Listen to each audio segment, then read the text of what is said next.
2013 में एक फिल्म आई थी, गोलियों की रासलीला रामलीला।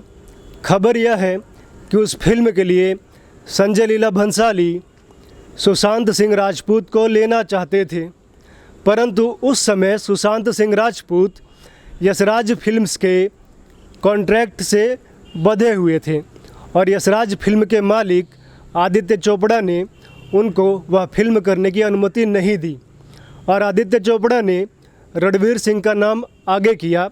रणवीर सिंह भी उस समय यशराज फिल्म के अनुबंध तले बंधे हुए थे। उसके बाद यशराज फिल्म की ही एक पिक्चर आती है बेफिक्रे, कहते हैं कि वह भी सुशांत सिंह राजपूत की ही फिल्म थी जो कि रणवीर सिंह को दे दी गई। यह तो मात्र एक उदाहरण है कि बॉलीवुड में परिवारवाद कैसे काम करता है। सुशांत सिंह राजपूत जो कि एक सफल और बहुत ही शानदार अभिनेता थे, उनकी 2 फिल्में मैंने देखी है, एक पीके और दूसरा MS Dhoni. MS Dhoni film जब देखी तो कभी ऐसा लगा ही नहीं कि सुशांत सिंह राजपूत को देख रहे हैं, हमेशा यही लगा कि MS धोनी को देख रहे हैं। लगा ही नहीं कि सुशांत सिंह राजपूत एक्टिंग कर रहे हैं, इतनी अच्छे अभिनेता वो थे।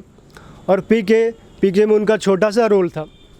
अब बात करते हैं मुख्य मुद्दे की कि सुशांत सिंह राजपूत जैसा सफल अभिनेता और एक बहुत अच्छा अभिनेता आत्महत्या क्यों करता है, तो उसके लिए हमें 2 वर्ष पीछे जाना पड़ेगा। बात है 2018 की। याद कीजिए, एक फिल्म आई थी पद्मावती, जिसका नाम बदल के पद्मावत कर दिया गया था। उस फिल्म में संजय लीला भंसाली, अलाउद्दीन खिलजी और रानी पद्मावती के बीच में एक काल्पनिक प्रेम प्रसंग दिखाना चाहते थे।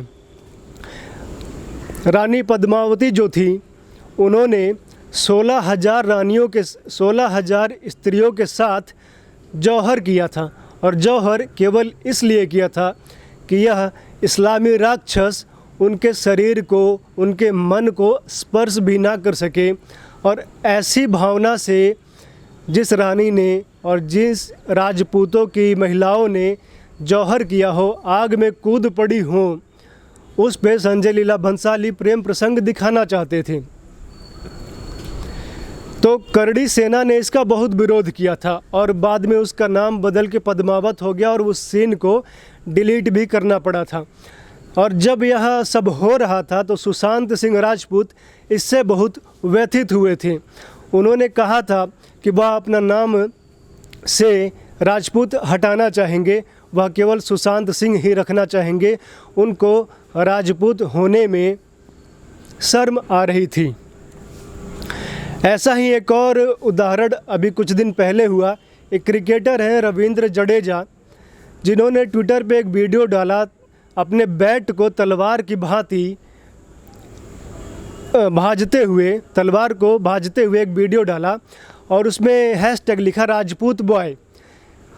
और उनका इतना लिखना था राजपूत बॉय कि कई सारे वामपंथियों को और ऐसे लोग जो हिंदुओं से या हिंदुओं में उच्च जातियों से घृणा करते हैं, उन्होंने उनको ट्रोल करना प्रारंभ कर दिया।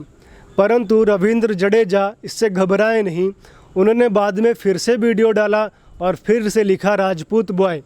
तो ये 2 व्यक्तियों कैसे अपने राजपूत होने को कैसे अलग अलग प्रकार से देखते हैं, ये 2 उदाहरण हैं। सुशांत सिंह राजपूत जो थे वह आत्मग्लानि से पीड़ित थे, जैसा कि अधिकतर हिंदुओं में जो कि थोड़ा पढ़े लिखे होते हैं, अंग्रेजी माध्यम के स्कूलों में उनमें पाया जाता है।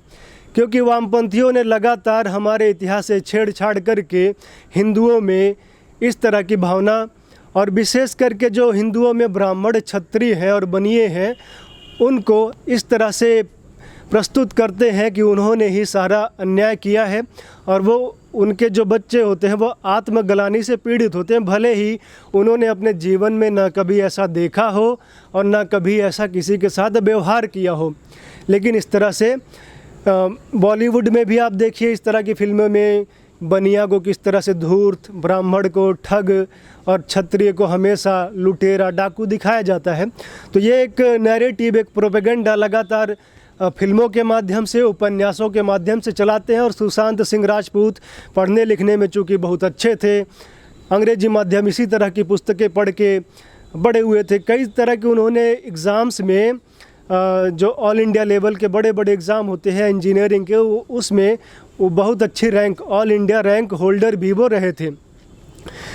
तो इस तरह की आत्मग्लानि रही। परंतु सोचने वाली बात ये है कि स्वतंत्रता से पहले 200 वर्षों तक अंग्रेज़ों ने शासन किया। उससे पहले मुग़ल थे, उससे पहले गुलाम वंश का शासन था, उससे पहले मौर्य वंश था, जो अशोक थे, चंद्रगुप्त मौर्य थे, ये भी जिनको तथाकथित छोटे वर्ग कहते हैं, उन लोगों का शासन था। लेकिन पढ़ाया जाता है कि अत्याचार ब्राह्मणों क्षत्रियों ने किया, मुसलमानों का या अंग्रेज़ों का, ईसाइयों का नहीं पढ़ाया जाता। तो एक प्रोपेगेंडा चलता है और उसी से प्रभावित थे सुशांत सिंह राजपूत और कई सारे हमारे युवा उससे पीड़ित होते हैं। मेरे भी कई मित्र हैं जो इस तरह की बातें कहते हैं कि मायावती जो बयान देती थी कि तिलक तराजू और तलवार इनको मारो जूते चार, उसको सही भी ठहराते हैं कि तो इस तरह होता रहता है। उसके बाद एक और सुशांत सिंह राजपूत से संबंधित ही है, आसिफा रेप कांड हुआ था। उसमें सुशांत सिंह राजपूत भी तख्ती लेके खड़े थे कि I am Hindustan, I am Hindu, I am ashamed to be Hindu, मुझे शर्म आती है हिंदू होने पे। इस तरह की तख्ती लेके वो खड़े थे। और भी कई अभिनेत्रियाँ, स्वरा भास्कर, करीना कपूर, इस तरह के लोग थे। चूँकि उनका परिवार बॉलीवुड में बहुत सक्षम है, वो एक पूरा परिवार से आते हैं, तो जो छोटे मोटे दुख होते हैं, जो आंधियाँ चलती हैं, उनको झेल जाते हैं, क्योंकि उनका गॉड फादर वहाँ बॉलीवुड में है। और सुशांत सिंह राजपूत का कोई गॉड फादर बॉलीवुड में नहीं था, वो अपने दम पे गए थे और वामपंथियों के चंगुल में फंस गए थे। वामपंथी जो है हमेशा नकारात्मक बात करेंगे और अपने इस तरह से फंसा देंगे कि मनुष्य को अपने जीवन का उद्देश्य ही हीन लगने लगेगा। सुशांत सिंह राजपूत ने पीके में भी लव जिहाद वाली स्टोरी पर ही काम किया था, मुस्लिम लड़का हिंदू लड़की, और केदारनाथ पिक्चर भी उन्होंने पूरी इसी पे बनाई है। तो वो इससे पता चलता है कि वामपंथियों के एजेंडे में पूरी तरह से वो फंस चुके थे और अपने पहचान से भी वो पीड़ित थे, राजपूत होने से भी वो पीड़ित थे, आत्मग्लानि में थे। तो बोझ जैसा जीवन जी रहे थे और कोई विपत्ति आई तो वो उसको झेल नहीं पाए। हम आपको बताएं, जब हनुमान जी सीता मैया को ढूंढने लंका जाते हैं तो वो भी वाल्मीकि रामायण में लिखा हुआ है कि हनुमान जी जब सीता मैया को ढूंढने पहुंचते हैं, वहाँ पे वो रात भर ढूंढते हैं सीता माता को। उन्हें वह सीता माता नहीं मिलती है तो वह व्यथित हो जाते हैं, आत्मग्लानि से पीड़ित हो जाते हैं। वह सोचने लगते हैं कि आत्महत्या कर लें, परंतु फिर वह सोचते हैं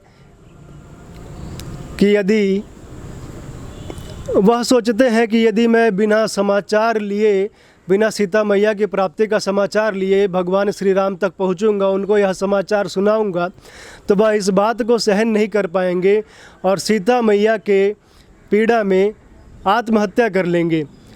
और भगवान श्री राम नहीं रहेंगे तो लक्ष्मण जी भी आत्महत्या कर लेंगे। उसके बाद जो पूरी सुग्रीव की सेना है वो भी अपने मित्र के दुख से होकर अपने प्राण को त्याग देगी। और जब यह बात अयोध्या पहुंचेगी तो अयोध्या के सारे वासी, भरत और पूरा अयोध्या का जो राज परिवार है, अयोध्या के जो लोग हैं, चूँकि भगवान से इतना वो प्रेम करते हैं, इस बात को सहन नहीं कर पाएंगे और पूरी अयोध्या का नाश हो जाएगा। तब हनुमान जी यह निर्णय लेते हैं और उनको शास्त्रों की भी बात याद आती है कि जीवन जो है बहुत कठिनता से मिलता है और उसको त्याग नहीं करना चाहिए, उसको ऐसे नहीं गंवाना चाहिए। शास्त्रों में लिखा है कि जो जीवित रहता है वही सुख भोगता है और उसके लिए ही नए नए रास्ते खुलते हैं, कुछ ना कुछ मार्ग निकलता है। तो हनुमान जी यह निर्णय लेते हैं कि वह जंगलों में जाके वन में सन्यासी सा जीवन बिताएंगे, आत्महत्या नहीं करेंगे। तो यह हमारे धर्म ग्रंथों में भी लिखा है। सबके जीवन में इस तरह की बातें कभी ना कभी होती है, लोग व्यथित हो जाते हैं। कैलाश खेर जो एक सुप्रसिद्ध गायक है वह भी आत्महत्या करने चले गए थे। प्रधानमंत्री नरेंद्र मोदी भी बहुत ही अपने जीवन से व्यतीत हो गए थे, परंतु उन्होंने आत्महत्या करने का विचार नहीं किया। वह संन्यास लेने चले गए और मठ में चले गए, सन्यासी जीवन, और फिर उन्होंने वह जीवित रहे, जीवन ने उनको मार्ग दिखाया, आज वह देश को मार्ग दिखा रहे हैं। तो इस तरह से मनुष्य को यदि अपनी संस्कृति से वह जुड़ा हुआ है तो वह आत्महत्या करने से बचेगा। गीता में भी, महाभारत में भी अर्जुन जो है कहते हैं कि सामने भीष्म पितामह और द्रोणाचार्य हैं, वह अपने भी हैं और अति बलशाली भी हैं, और अपनों से लड़ना बहुत कठिन होता है, तो वह भी हटना चाहते हैं, परंतु श्री कृष्ण भगवान उन्हें समझाते हैं कि सर्दी गर्मी सुख दुख यह तो अनित्य हैं, सदा रहने वाले हैं, तो इसलिए हे अर्जुन इनको तू सहन कर। तो सुशांत सिंह राजपूत के साथ यही समस्या हुई कि उन्होंने अपने धर्म ग्रंथों को नहीं पढ़ा, अपने पुराणों को नहीं पढ़ा, अध्यात्म को नहीं जाना, क्योंकि जो विचार हैं वो विचार बहुत तीव्र होते हैं। विचार इतने तीव्र होते हैं कि मनुष्य उन्हें सहन नहीं कर पाता है। अधिकतर आपने देखा होगा कि लोग शराब का सेवन करते हैं, ड्रग्स लेने लगते हैं। क्यों? क्योंकि उनके विचार उनको इतना परेशान कर देते हैं। और सुशांत सिंह राजपूत तो एक बहुत ही पढ़े लिखे व्यक्ति थे, तो उनके मन में कितने विचार आते होंगे, वो अपने विचारों को झेल नहीं पाए और उन्होंने सदा के लिए सो जाना ही बेहतर समझा। और उन्हें विचारों को ही व्यवस्थित करने के माध्यम ही योग है, ओम है, इसीलिए लोग योग करते हैं, अपने विचारों को व्यवस्थित करते हैं। तो आपको भी यदि ऐसा लगता है कि कोई व्यक्ति परेशान है, डिप्रेशन में है, तो उसको गीता पढ़ने का सुझाव दीजिए, महापुरुषों की जीवनी पढ़ने का सुझाव दीजिए, तो वह कभी भी आत्महत्या नहीं करेगा। और रवीश कुमार जैसे लोगों को देखना बंद कर दें, क्योंकि वो हमेशा निगेटिव बात ही करते हैं। अभी लॉकडाउन चल रहा है, कुछ कारणों से मैंने रवीश कुमार को पढ़ना शुरू किया, उनके फेसबुक पेज पे गया तो देखा कि वह कह रहे हैं कि 12 करोड़ नौकरियां इस लॉकडाउन में चली गई हैं। अब यह डाटा उनके पास कैसे आया यह तो वही जानते हैं। और चलिए मान भी लेते हैं कि नौकरियां चली गई 12 करोड़ लोगों की, तो कोरोना महामारी पूरे विश्व भर में फैली है, लाखों लोग अपनी जान गंवा रहे हैं। प्रवासी मजदूर एक जगह से दूसरे जगह जा रहे हैं, नौकरियां छोड़ रहे हैं, सही बात है, नौकरियां जा रही हैं, लेकिन इस तरह से दुखती रग पे हाथ रखना, सबके जीवन में कुछ ना कुछ दुख है, उस दुख को कुरेदना, उस चोट को कुरेदना, यह रवीश कुमार कर रहे थे। सरकार अपने स्तर पे भरपूर प्रयास कर रही है कि जो भी गरीब हैं उनको एक व्यक्ति पे प्रति व्यक्ति 5 किलो राशन मिलता है, और जो और गरीब है उनको और मिलता है, वह दे रही है, कुछ उससे अधिक एक्स्ट्रा भी दे रही है। उज्ज्वला योजना के तहत जिन महिलाओं को गैस पैसे दे के लेना पड़ता था, एक बार उनको वो भी इस लॉकडाउन में फ्री में दे दिया। तो सरकार कर रही है, लेकिन यह सरकार को चूँकि मोदी से घृणा करते हैं, सरकार से घृणा करते हैं, चाहते हैं कि राहुल गांधी आ जाएं, तो यह उसको ही कुरेद को अब यह चाहते हैं कि सबको 10-10 हज़ार रुपया दे दिया जाए। तो क्या यह संभव है?